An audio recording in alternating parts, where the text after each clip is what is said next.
Sejam bem-vindos ao Estado da União com Stefan Grobe, em Bruxelas. Normalmente, quando alguém participa numa viagem de negócios mal preparado, mal aconselhado e num momento inoportuno, não se obtém o retorno do investimento que se esperava. E quando o investimento é capital político, pode perder-se para sempre. Uma experiência pela qual acabou de passar o chefe da política externa da União Europeia. No regresso da viagem a Moscovo, José Borrell enfrentou uma avalanche de críticas, com os termos humilhante e desastroso entre os menos agressivos. Incapaz de afrontar o homólogo russo, Sergei Lavrov, José Borrell teve ainda de suportar o insulto de tomar conhecimento da expulsão de 3 diplomatas da União Europeia através do Twitter durante um almoço de trabalho. Um dos diplomatas era da Polónia, país acostumado a todo o tipo de manobras russas. O presidente da Polónia foi inequívoco ao criticar Borrell, apesar de ter usado linguagem diplomática. Josep Borrell deveria ter exigido que Alexei Navalny fosse libertado e que o assédio político acabasse. Este objetivo não foi alcançado de forma alguma. E eu iria mais longe e faria uma pergunta básica. Qual foi o propósito desta visita e o que trouxe não só para Josep Borrell, mas sobretudo para a comunidade europeia? Espero que estas perguntas venham a ser respondidas. José Borrell defendeu-se no Parlamento Europeu, mas mais de 70 eurodeputados exigiram que se demitisse ou que fosse demitido. E não foi o único no centro das atenções. A Presidente da Comissão Europeia, Ursula von der Leyen, foi questionada pelos representantes dos cidadãos por causa da lentidão na campanha de vacinação. A Presidente admitiu os erros, mas tentou explicar que o insucesso se deve a problemas técnicos. Não podemos pôr em causa a segurança quando se trata de injetar pessoas com substâncias biologicamente ativas num indivíduo de boa saúde. E é por isso que contamos com a autorização da Agência Europeia de Medicamentos. Isso significa que a aprovação pode levar 3 a 4 semanas suplementares. A estratégia europeia de vacinação tem sido criticada a muitos níveis. Um deles é a questão de saber quem deve tomar a vacina e em que ordem nas prioridades.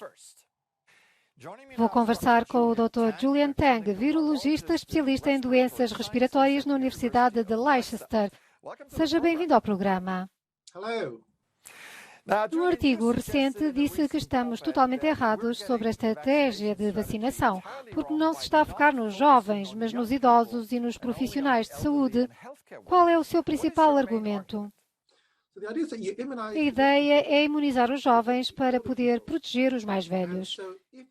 Isto é, se não houver transmissão de vírus através dos jovens, os idosos não estarão expostos a perigo. Além disso, se imunizar os adultos jovens, estes poderão reativar a economia, abrir os negócios e as lojas, que são serviços que os idosos também frequentam normalmente. Isto poderá reavivar a economia. Se os jovens estiverem todos imunizados e protegidos, deixa de haver uma fonte de contágio. Isto resolve 2 problemas, incluindo o de reativar a economia, o setor dos serviços, as escolas e as universidades. Disse ainda que dar prioridade aos jovens não terá necessariamente um efeito adverso na população mais velha. Por quê? Se imunizar a fonte de contágio para as pessoas mais velhas, isto é, as crianças, os adultos mais jovens, ativos no mercado de trabalho, então estes deixam de representar uma ameaça para as pessoas mais velhas. Embora os idosos possam não estar ainda imunes, há muito pouco vírus em circulação na população mais jovem. Isto é uma abordagem dupla para proteger os idosos. Por um lado, remove-se a fonte de propagação do vírus na população mais jovem para que os idosos sejam protegidos. Os idosos ficam menos expostos e também ficam imunes quando são vacinados. É um facto que a população jovem tem muitos contactos. As famílias fechadas em casa por causa do confinamento tentam manter as crianças e os adolescentes ocupados e felizes. No entanto, esta é uma situação difícil para os mais novos. Poderá haver algum impacto de longo prazo nas crianças confinadas por um período tão longo? Eu ouvi comentários variados nas crianças. Aquelas que estão acostumadas a usar computadores e outras tecnologias com boa ligação à internet sentem-se melhor porque podem jogar e falar com outras crianças dessa forma. Estão acostumadas a esse tipo de ambiente mais do que as crianças desfavorecidas que não têm acesso a computador, iPad, etc. Essas estão mais habituadas a ver os amigos cara a cara. E também depende da educação, porque se os pais usarem muito essas tecnologias, não se cria um problema novo. Já as outras crianças poderão sofrer um trauma, bem como os seus pais, por causa da nova situação. Dr. Julian Tang, da Universidade de Leicester, obrigado. Os idosos são, obviamente, os mais vulneráveis e aqueles que mais risco correm de contrair Covid-19 e de não sobreviverem. É por isso que imagens de idosos a receberem a vacina são as mais comoventes. Esta semana, a Europa conheceu o cidadão mais velho que ficou doente com Covid-19 em meados de janeiro e sobreviveu. Após semanas de isolamento no lar de idosos no sul de França, a freira Andrea celebrou 117 anos na quinta-feira. Membro de uma ordem de caridade católica desde 1944, sobreviveu a 2 guerras mundiais, 3 repúblicas e 19 presidentes franceses.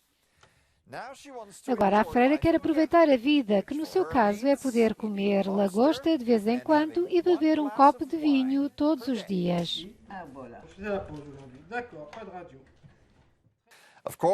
Desejamos muitas felicidades e uma recuperação total. Termina aqui esta edição com Stephen Grove. Obrigado por ter assistido. Tenha uma boa semana.